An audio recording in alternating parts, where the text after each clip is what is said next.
Bonjour mes champions, ici Bernouille la Guernouille, et bienvenue à un nouveau compte, celui-ci étant une collaboration entre Hélicoptère et Mistral.ai.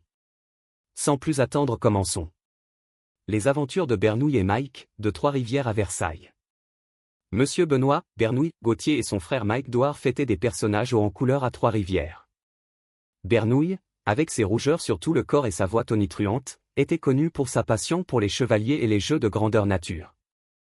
Mike, quant à lui, était un fumeur invétéré, toujours une cigarette à la main, et partageait la même passion pour les aventures médiévales. Un jour, alors qu'ils étaient assis dans leur salon, entourés de leurs armures et de leurs épées en mousse, Bernouille eut une idée lumineuse. « Mike, pourquoi ne pas aller au château de Versailles? C'est le berceau de l'histoire française, et on pourrait vivre une vraie aventure de chevalier. » Mike, toujours partant pour une nouvelle aventure, acquiesça avec enthousiasme. « Allons-y, Bernouille.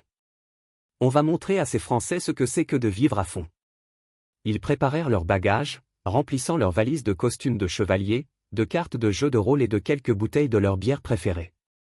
Ils prirent l'avion pour Paris, excités comme des enfants à l'idée de découvrir le château de Versailles. À leur arrivée à Paris, ils louèrent une voiture et se dirigèrent vers Versailles. En chemin, ils s'arrêtèrent dans un petit café pour se restaurer. Bernouille, avec ses rougeurs et sa voix forte, attira l'attention de tous les clients. Mike, quant à lui, fumait cigarette sur cigarette, malgré les regards désapprobateurs des autres clients. Enfin, ils arrivèrent au château de Versailles. Bernouille et Mike étaient émerveillés par la grandeur et la beauté du lieu. Ils décidèrent de commencer leur visite par les appartements royaux. Dès qu'ils entrèrent dans la première pièce, ils ne purent s'empêcher de faire des bêtises.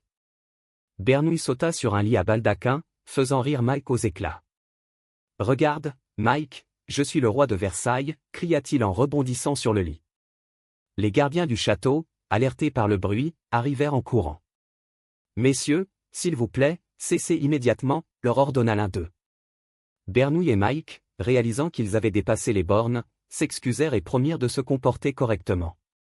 Ils continuèrent leur visite, mais leur enthousiasme débordant ne pouvait être contenu. Dans la galerie des glaces, ils se mirent à courir en criant « Chargez !» comme s'ils étaient des chevaliers en pleine bataille. Les autres visiteurs les regardaient avec amusement et perplexité. Le guide, un homme sérieux et érudit, commença à parler de l'histoire du château. À chaque fois qu'il mentionnait le nom de Clovis, Bernouille et Mike criaient « mais oui » en tapant dans leurs mains. Le guide, d'abord surpris, finit par trouver cela amusant et continua son discours en souriant. Après la visite, Bernouille et Mike décidèrent de se déguiser en chevaliers et de se promener dans les jardins du château. Ils attirèrent l'attention de nombreux touristes, qui les prenaient en photo et les applaudissaient. Bernouille, avec ses rougeurs et son costume de chevalier, ressemblait à un personnage de conte de fées. Mike, avec sa cigarette et son air décontracté, ajoutait une touche de modernité à leur duo. Leur aventure à Versailles fut mémorable, mais ils savaient qu'ils devaient rentrer à Trois-Rivières. Avant de partir, ils décidèrent de faire une dernière bêtise. Ils se faufilèrent dans une salle de bal et se mirent à danser une valse improvisée, riant et chantant à tue-tête. Les gardiens, alertés par le bruit, arrivèrent une fois de plus, mais cette fois, ils ne purent s'empêcher de rire avec eux. De retour à Trois-Rivières, Bernouille et Mike racontèrent leurs aventures à leurs amis et à leur famille.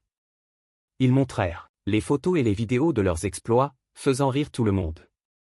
Leur voyage à Versailles resta gravé dans leur mémoire comme l'une des aventures les plus folles et les plus amusantes de leur vie. Et ainsi, Monsieur Benoît, Bernouille, Gauthier et Mike Dwarf continuèrent à vivre leur vie avec passion et humour, toujours prêts pour de nouvelles aventures et de nouvelles bêtises. Leur amour pour les chevaliers et les jeux de grandeur nature les poussait à explorer de nouveaux horizons, et ils savaient que, quoi qu'il arrive, ils seraient toujours là l'un pour l'autre, prêts à crier « mais oui » à chaque nouvelle aventure. C'est ainsi que se termine ce conte haut en couleur, surtout en rouge. N'oubliez pas de vous abonner et de mettre un pouce bleu. À la prochaine mes petites guernouilles.